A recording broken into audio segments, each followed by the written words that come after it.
All right, so I'm sitting inside of a 2018 Honda HRV. This is the EXL with navigation. So it's going to have leather, it's going to have navigation in the car, obviously, and it's going to have roof rails on top of the car. So let's get you a quick walkthrough and kind of explain what's going on. I'm going to start you with the key. It is a key fob in this model, so in the EX and the EXL, it does have a key fob, so it's keyless entry. You can walk up, grab the door handle, it'll unlock for you. When you're getting out, you can press the little round button on the outside, it'll lock for you, so you never have to get this key fob out of your pocket. So just kind of nice to know. As far as that, you can't lock the keys in the car either. It has a sensor set up for that. So over here, you've got your auto up-down window, and then of course the rest of your power windows, your power locks, your power window locks, your mirror settings. Over here on the dash, you'll notice a couple buttons. Vehicle Stability Assist is set up to where if I am losing traction on one tire, it will transfer power over to the other one to help improve traction and eliminate slippage. So that's what that is. Tire Pressure Monitoring System, this is the reset button.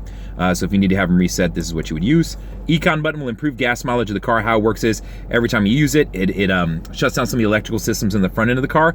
It's going to affect your AC unit and your accelerator, but it is going to improve gas mileage, so just keep that in mind. All right, jumping up onto the steering wheel. Start you on the left side over here. So quick menu button, this jumps between audio and this will jump between Bluetooth, so that's what this button does. My plus and minus controls right here are gonna affect my audio as far as volume goes. And then my source button is gonna jump between, you know, things like XM, AM, FM, if I have a CD in there. So that's what this button does right here, just so you know what's going on with that. So let me turn the volume down here. And then this is gonna be like a quick menu button. So if I have like the radio pulled up, it'll give me like, do you wanna scan? Do you wanna pull up presets, channels, things like that? So that's just what this button does right here, depending on what menu you're in. My cruise control settings are right over here. So to get them ready, you'll hit that and you'll see cruise main light up, and then they're ready to be set, canceled, or resumed. So that's how this works. My Bluetooth controls are down underneath, so they're actually triggers that I pull towards me. So I'm gonna pull each one towards me to use it. So to answer a phone call, to hang up a phone call or go back, so you can see the back symbol, and then to use voice command, so call so-and-so, that sort of thing. Or for the navigation system, you know, navigate to, that kind of thing as far as that. So this model does come with the paddle shifter, so it does give me the opportunity to affect the shifting a little bit more. It's still an automatic vehicle. It just allows me a little bit more control over the shifting points in the vehicle, so that's what that is. You can see right through here, this car does have auto on-off headlights, so to set that, just set it to auto, and then my fog light controls are right here. You can see there's a button right here on the tip of the blinker stock. So anytime I hit my right blinker on, you're gonna see this camera fire on. I can also press this button that you just saw, and that will turn it on and off whenever I want. This camera is set up to where you see the red line, that is the end of my car. Red to orange is a car length, and then orange to orange is another car length. So this is called Honda Lane Watch. That's what this camera is. And you can turn these guidelines on and off if you prefer. I like them on just because it gives me a better reference point. So that's what that is. So I'll turn that off. Your controls for your windshield wipers are going to be right here. So moving it up and down will affect the front windshield wipers, and the back are controlled by the tip blinker stock. And then it is intermittent, so I can affect the speed a little bit more. So it's just kind of nice in that sense. So jumping over the touchscreen. All right, so let's go to my home screen here. I'll start off with navigation. The navigation is set up through Garmin. It does come with 4 map updates, so that's part of buying a Honda. And it's not when you pick them, it's when they have them available to you, so just be aware of that as far as the map updates goes in case you've already bought one or you're considering it. And to use it, I mean, I can pinch, I can move stuff around. It's set up a lot like what you'd expect from your phone, so it's really easy for most people to use. So in that sense, pretty simple to walk through. You can see all my options, things that I can set up. Once I've put in an address, I can save it. I can set up my home address if I want to do that. Place category if I'm just looking for a gas station or restaurants, things like that. So a lot of different ways you can search. You can search by intersection. You can search by the phone number. So just be aware that there's a lot of different things you can do as far as if you're looking for somewhere and you're like, man, I know it's at the corner of such and such and such and such, that kind of thing. So pretty easy and intuitive as far as being able to use.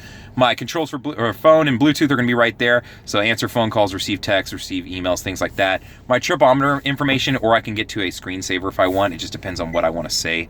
So you can see I have some different options here. Because this model does come with navigation, it does also have a deal set up to alert you to traffic incidents and things like that. So it's just kind of nice to have. And if you want your voice command info, it's going to be right there too. So just some different things you can see right here. I'm going to jump back out of this screen. Audio wise, and show your audio options. This car does still have a CD player, so just be aware of that. A lot of my cars have moved away from it. It's got FM, AM, 90 days of satellite radio. I do have a single disc CD player.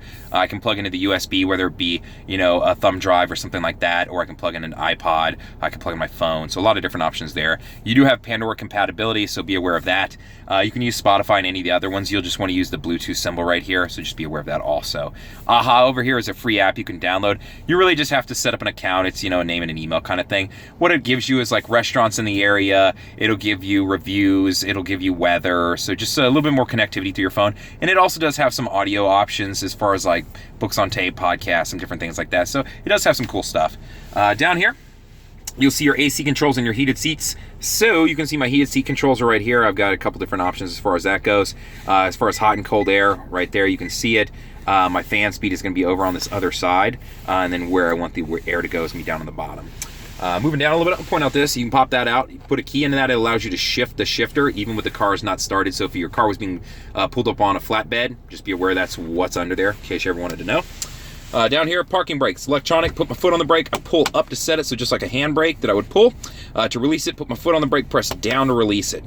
Brake hold is set up to where if I'm in stop and go traffic and the car is in drive, if I come to a complete stop, it will hold the car, it will hold the brakes until I hit the gas to take off again. So it's great if I'm in stop and go traffic or if I'm on a hill or something like that and I'm kind of worried about rolling back or things like that. So just be aware. You do have to have your seatbelt on for this to be active. So just be aware that there are some connections as far as safety and how you use it. So you can't use it like a drive-through unless you have your seatbelt on. Jumping up here, it is an auto-dimming mirror, so you can see that I do have a little bit of control over that right there. Hopefully you can see that. And then I do have a moonroof in this model since it is above the EX model. EX and EXL come with that. This does have leather interior, so what you're seeing is the black leather interior. So that's what's going on here. And you can see I do have one of the seats folded down the back, and they do fold up also. So pretty nice function as far as that goes. If you have any questions, feel free to reach out. You can always comment on the YouTube video. You can email me at jfuller@howdyhonda.com, or you can call me at 512-443-4300. Thank you much.